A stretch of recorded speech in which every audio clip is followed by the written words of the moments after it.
I just spit on myself. Oh, God damn it. Hold on, let me have more alcohol. That'll help. You can ring my bell. Sure, I'll put that on the internet. Spooky vagina names. We're looking for spooky vagina names. Okay. Put a towel down. Shit's about to get weird. Hey there, face. Welcome to Paranormal Spirits, where we share a drink, we tell you a spooky story, and then we rip it apart because booze always shows the truth. Sure does. As always, we will be playing Emily's Drinking Game. Emily's Drinking Game. Ooh. Every time we screw up a word or phrase, we drink. So grab a drink, join us, and let's get started on the story. So today, Caitlin, I have a little story about a place that I visited recently, the Ohio State Reformatory. It is an old prison that is reportedly haunted, has a lot of paranormal activity, and you can go in and tour it, which is great. So this place, when you drive up to it, it's very intimidating. It's huge, first of all, and it kind of has like a castle sort of feel to it, very medieval, like heft. I love when I drive up to a place and it has that whole feel.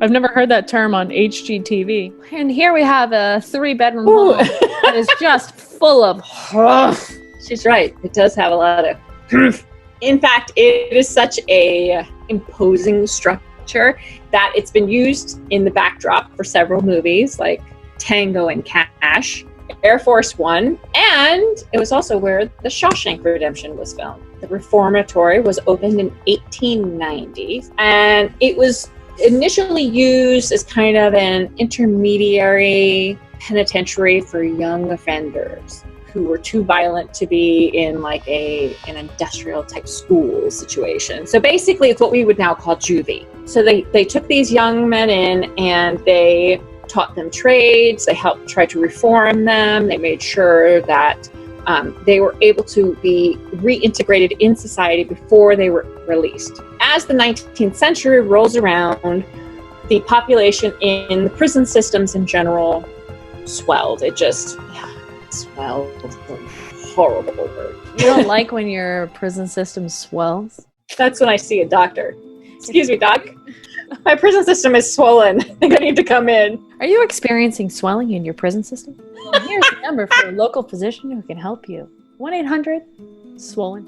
As the prison system population increased over the 20th century, the Ohio State Reformatory was kind of forced to take in more inmates. So they were taking in like more violent inmates, people that were convicted of more serious crimes. It wasn't just kind of like the juvenile offenders anymore. It became an actual prison. In the late 1930s, a riot did break out in what's called the East Cell Block. It's an interesting cell block because it is if I'm correct, it's the largest freestanding cell block in the U.S. But anyway, so there was a riot in the 1930s. And after this riot, the guards decided that the 120 prisoners that were responsible for the riots should be confined in the 12 solitary confinement cells. We're talking roughly 10 prisoners in one solitary confinement cell. Not only that, they went 1 week without food or water. Let's stack a bunch of starving, crazy men on top of each other like a package of Oscar Mayer wieners and see what happens.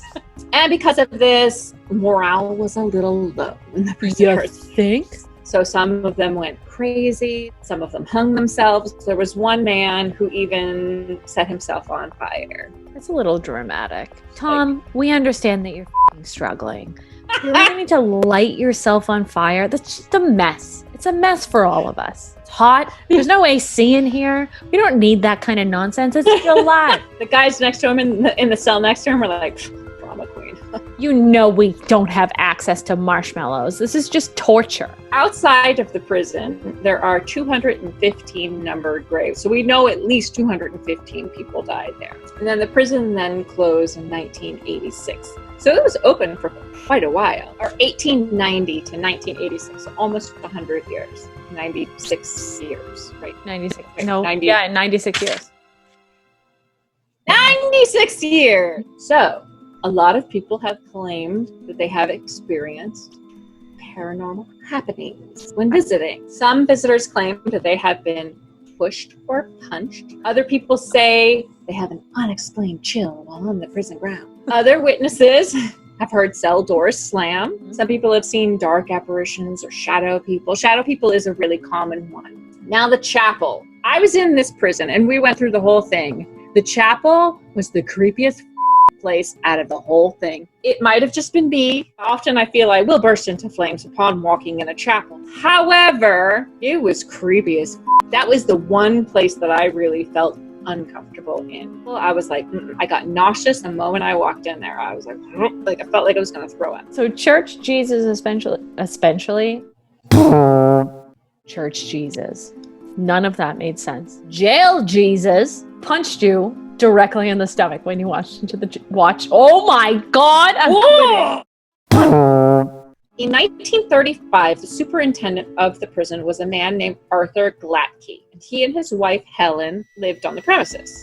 They have a superintendent's kind of quarters, basically. A lot of people say they have seen the spirit of Arthur Glatke walking through the prison, keeping an eye on things as well. I don't know that he does anything necessarily, but people say they have seen him. Arthur's wife, Helen, unfortunately, at one point in time, she knocked a gun off of a shelf. The gun discharged and basically shot her in the chest and she died. People claim to see Helen, or a woman they think might be Helen, but they also claim to smell her rose perfume. So as you're walking through, they will tell you, the people who work at the prison, if you smell rose perfume, that may in fact be Helen that you're experiencing. The library also is a place where many people say they've seen a female apparition. Some say it might be Helen Glatke. Others say it could be a nurse who worked in the infirmary that was also on the prison ground. The infirmary also has a lot of claims, and I think I'm assuming that might be just residual, because certainly when you're going to an infirmary, you're not feeling great, there's a lot of turmoil, it's very traumatic sometimes. It's not surprising that maybe the infirmary has a lot of claims. And I know, okay, I'm just going to say it, the hole. I.e. solitary confinement. Tell me about your haunted hole. My hole's been haunted once or twice in my life. How many men can you fit in the hole? After the riots, there were 12 men per hole. Sounds like my early 20s. So people, when they're in the hole, I cannot. While in the hole, they have feelings of sudden nausea, chills, and an uncomfortable feeling of being watched. That's what happens when you go in my hole. Nausea, chills, super uncomfortable, and you feel like this is happening. While I was in the hole, it wasn't too bad. I didn't feel super uncomfortable. Honestly, I felt worse in the chapel than I did in the hole. When I was in the east cell block, I did do a recording of a ghost box session, and there was a clip that said my name very clearly. And I heard this in real time because it wasn't super fast. It was like somebody was saying, and Lynn. And I was like, and Lynn is out. This is what it sounded like. And Lynn.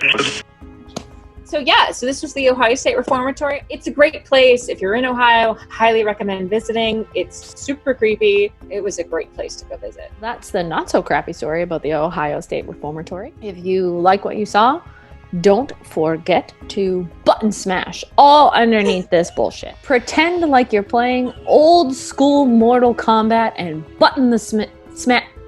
I'm quitting. Thanks for watching. We'll see you next time for more spooky adventures with two old drunk whores. Get out. Goodbye. Goodbye.